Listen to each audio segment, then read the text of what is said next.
he is something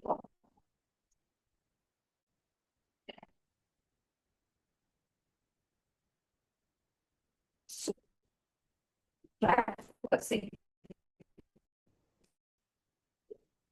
that kind of thing, some kind of research. So yes, let us go through this. We are reading unfortunately on veterans. She had a framework in mind.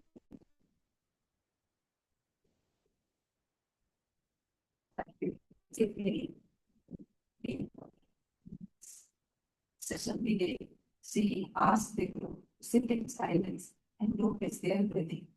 But even as she guided them, Leah was not only the facilitator, she was also the observer. She noticed how her voice sounded, how her heart was racing, and how the participants shifted in his chairs. She was both participant, flow, the exercise, and observer of how it unfolded. She also knew that that honestly mattered. This was a mixed group, some deep, some seasoned. She should begin with something heavy. So instead of asking them to record the drama, she asked, think of a moment in your life that is highly mixed. See, physical within their emotional readiness.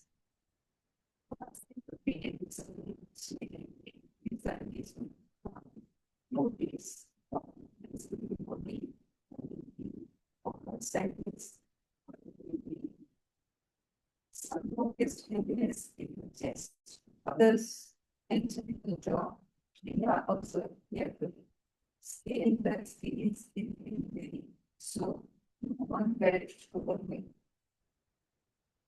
Says the environment is use to anchor the mind logically. See those three numbers on a scale of 0 to 10. Where is your sadness now? The logic of the scale calm participants analytical minds.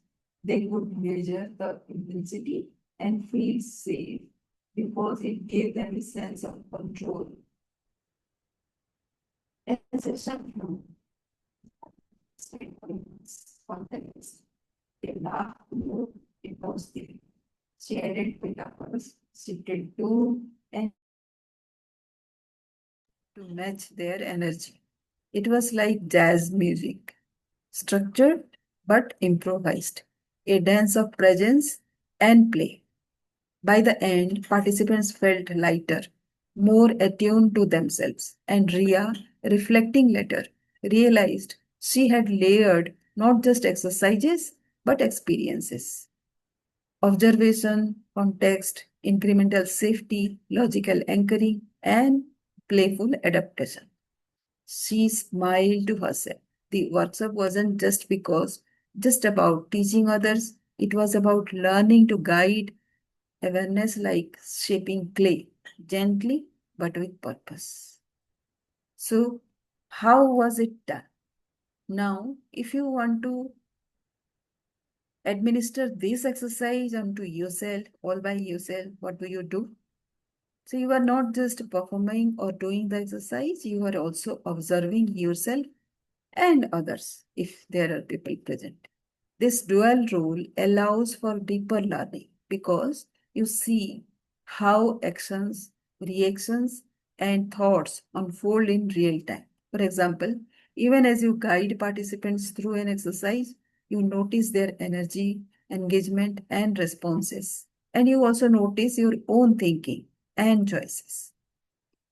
The choice of exercise or question depends heavily on the context and audience.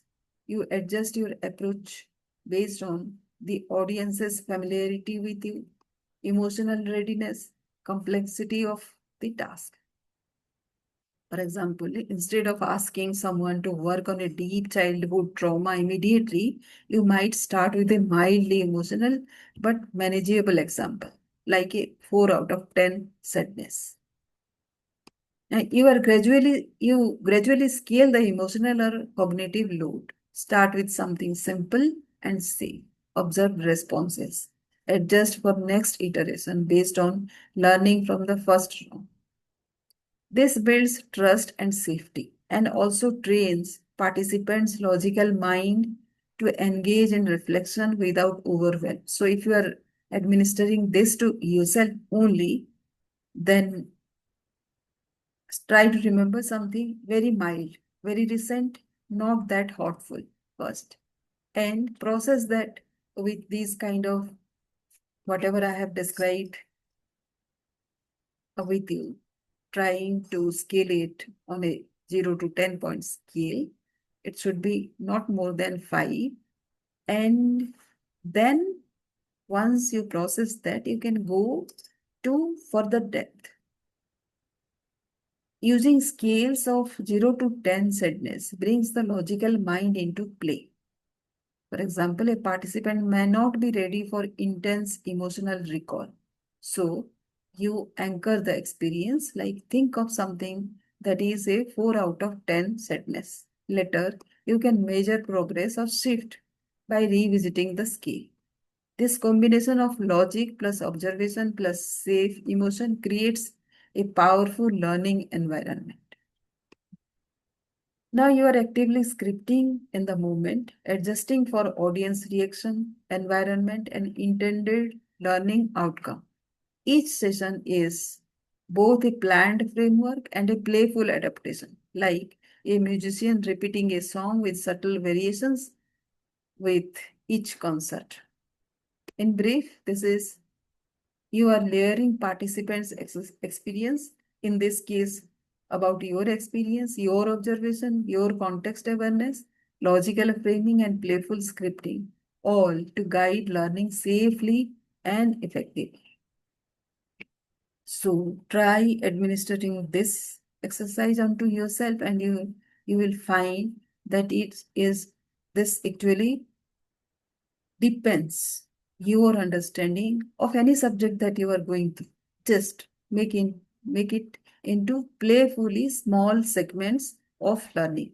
So this is the exercise of getting yourself trained for people who you are leading. Hope this helps. Let us go to the next exercise.